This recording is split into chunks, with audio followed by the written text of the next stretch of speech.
I need some good news.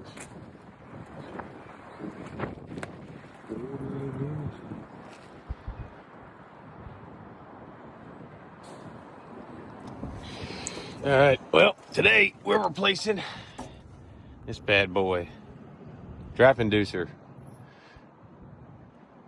Just gets all those bad exhaust gases, keeps them out of your home. That's it. Got the new one.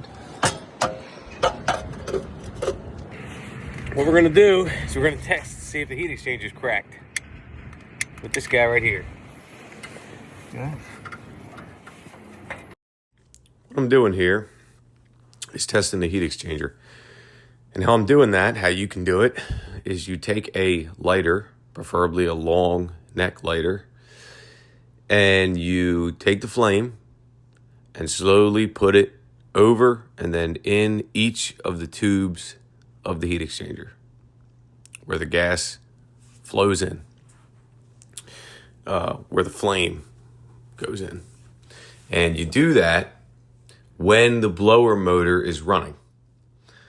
If the heat exchanger is cracked, you're going to see that flame start to act real wild and unusual. It's going to flicker. It's going to move all around. It might even blow the flame out. You're going to see the flame potentially being pushed out instead of in. And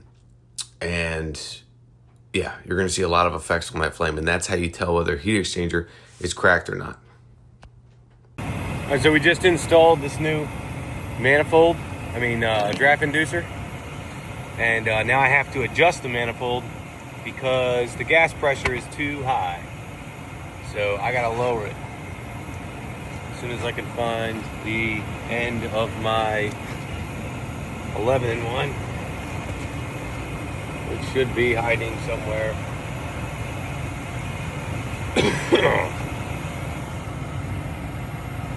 Found it. Oh yeah. Much more better.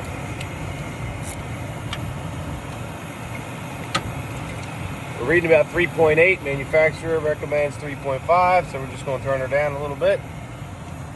And she is buried, so.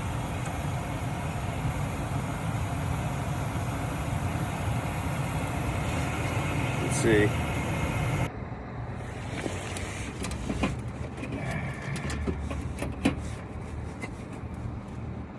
Damn heat exchanger tubes out. Well, not the tubes, but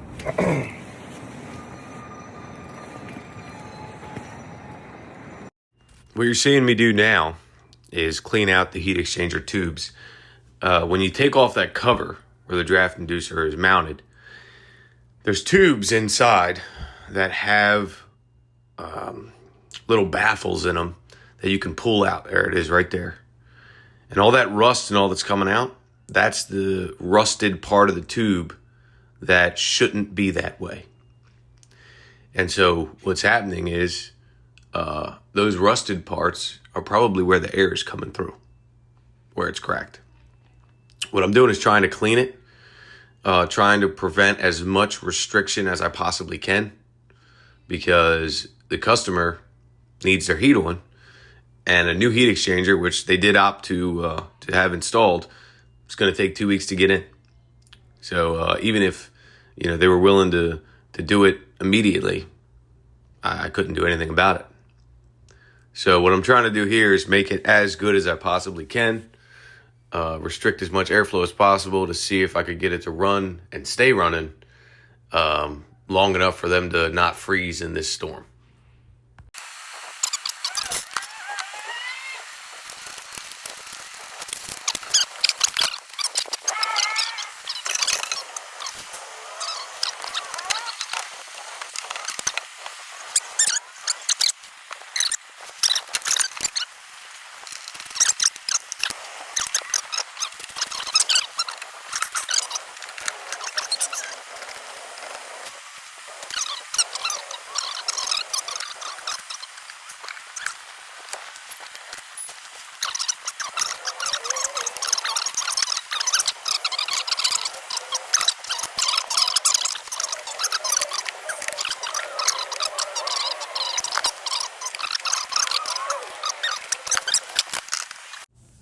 what I'm doing here is checking the gas orifice nozzles just to see if they're clogged up with debris or anything like that. Turns out they weren't.